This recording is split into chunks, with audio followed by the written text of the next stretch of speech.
After the Vietnam conflict, helicopters became part of the EMS landscape in the U.S., transporting critically ill and injured from a scene or hospital to a higher level of care.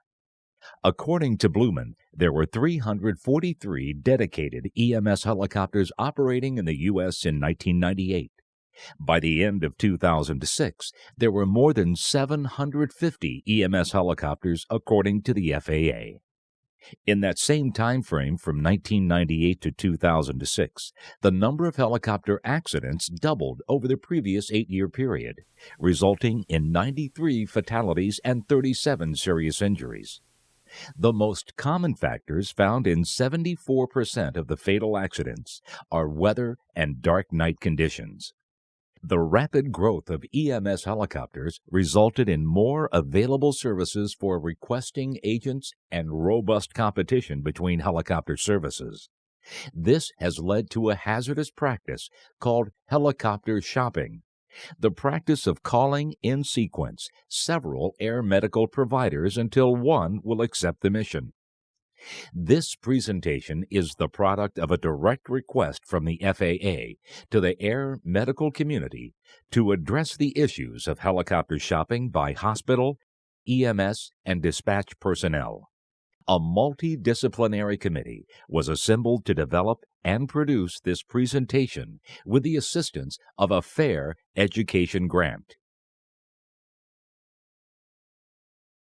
Air medical helicopters are generally requested to transport a patient with serious injuries or illnesses from a scene or from a local hospital to a tertiary care facility. Ordinarily, an 800 number is available to hospitals and EMS agencies to access the helicopter. The Air Medical Program's Communication Center will receive a call from the referring agency requesting the helicopter directly or through a 911 center. Flight for Life Communications, this is Wes. How can I help you? Hi Wes, this is Wendy at Gurney Dispatch. We have a shooting with multiple victims and we need the helicopter. Okay, what is the location of the scene? We do not have a landing zone set up yet, but the incident is near the intersection of 21 and Stern School Road, just east of 94. Okay, is the scene secured? Hold on, let me check with command. Command from Gurney? Go ahead, Gurney. Flight is asking if the scene is secure. Gurney, this is command. Scene is secure. And what frequency are they going to have them contact them on? Green Fire Ground. Calling Wendy. Can you let command know the pilot's doing a weather check and it might take a few minutes? Command from Gurney, flight is doing a weather check. Message received, Gurney. While we're waiting for the weather check, do you have any information about the patient? Yes, the patient's an 18-year-old male who has gunshot wounds to the head and chest. Command from Gurney. Go ahead, Gurney. Command from Gurney, flight has a 20-minute ETA. This is command, Gurney. Message received. Thanks. Yes, command just called. The landing zone will be a quarter-mile west of 94, just south of Stern School Road, Yes. and a half-mile east of Hum Club Road, half-mile north of Route 132. It's going to be in the northeast corner of the Gurney Mills parking lot. Okay, and that's Stern School Road and Hunt Club, correct? This request is a scene request from a 911 center. If it were an inter-hospital request, the communication center would usually have the referring and receiving hospital on file with the landing coordinates and specific landing site information already in a database.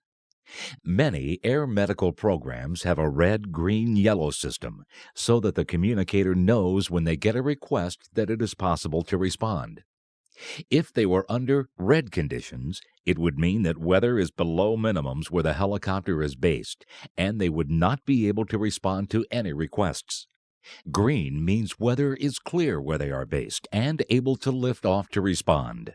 Yellow means the weather is questionable and the pilot must be consulted to accept or turn down the request. Weather minimums are based on ceiling height and visibility. Both ceiling height and visibility minimums must be met for the pilot to accept the flight. Even though pilots accept a request, when pilots make a decision regarding weather, they must Weather is a use no-go. all information available based on current and forecast conditions. Pilots must consider the following 4 items for every leg of the flight: 1. Departure, weather at their location. 2. En route, weather encountered between departure location and the requesting facility or scene. 3. Destination, weather they may encounter at the destination facility. And 4. Time, the total time for transport including any delays. If weather is below the program's safe minimums or forecast to be below their minimums during any portion of the flight, the pilot will decline the flight. This doesn't mean another provider cannot accept the request. Just because weather is unacceptable from one location doesn't mean it's the same at another. For example, a request is made to H1, but the pilot declines due to weather occurring at his point of departure. Another aircraft, based at a different location, may be able to complete the transport if weather is acceptable at his point of departure. Of course, the pilot must also consider departure, en route, destination, and time. The same holds true for weather en route. Weather may be isolated, allowing safe flight to and from all but a small geographical area. Each program in a region may also have different weather minimums depending on FAA approval, topography, and aircraft capabilities. As defined in the introduction, helicopter shopping is the practice of calling in sequence several air medical providers until one will accept the mission. The following is an example of helicopter shopping that resulted in a fatal accident. All information from this accident is taken directly from the NTSB Factual and Probable Cause Report, File CH-104, MA-182.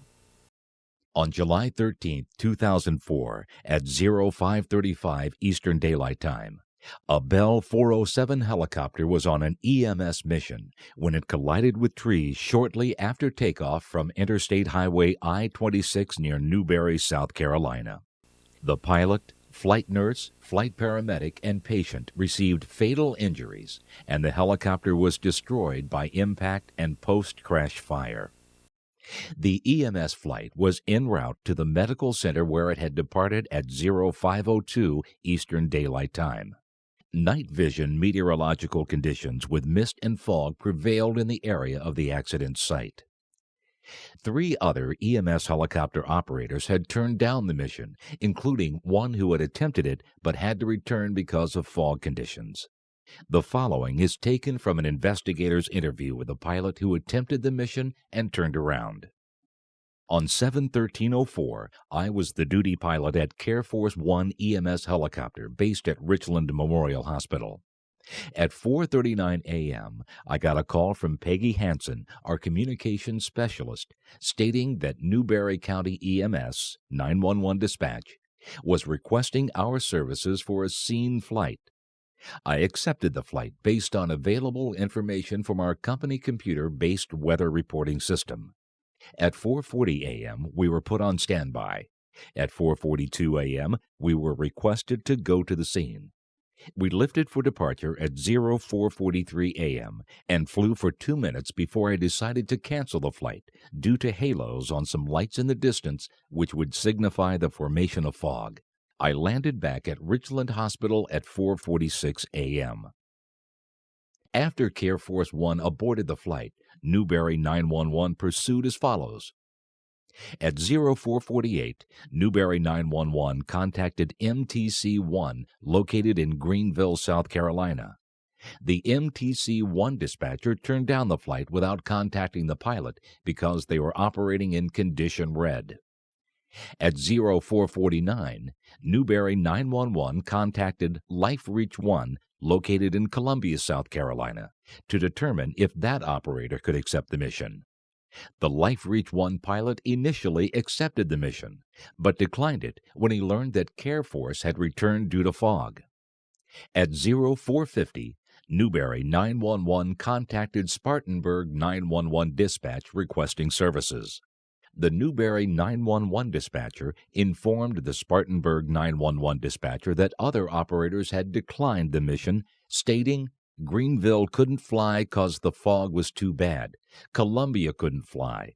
The Spartanburg 911 dispatcher responded, "It may be the same. The Newberry 911 dispatcher continued to provide information about the launch request, never completing her statements about the weather turndowns.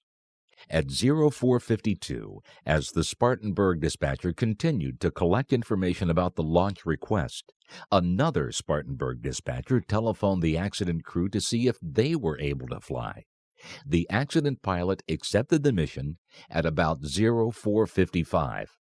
Neither Spartanburg 911 dispatcher was aware that Care Force had aborted the mission due to fog, or that LifeReach 1 had turned down the mission, and therefore could not inform the accident pilot of this information.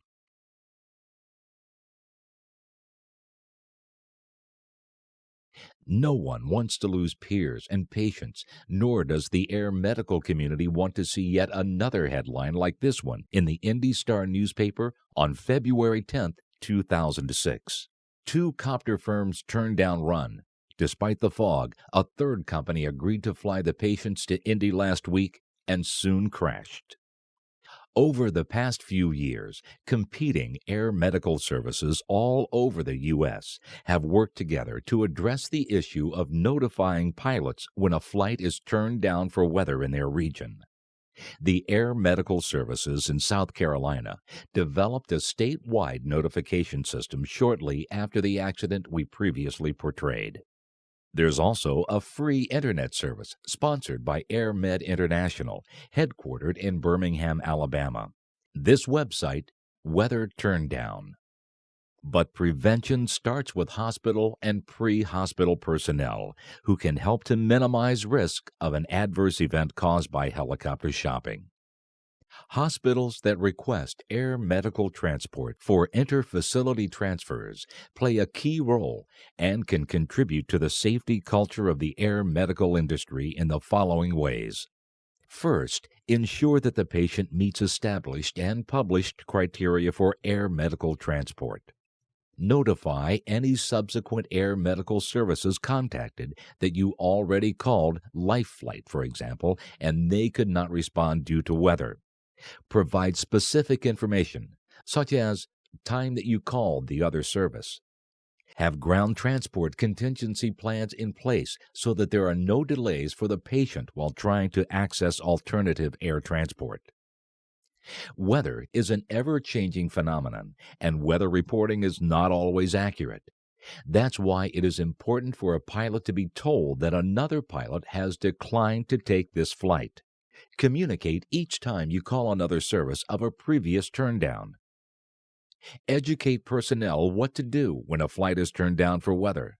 Simple reminders posted at strategic places in the emergency department or at the 911 center would be helpful.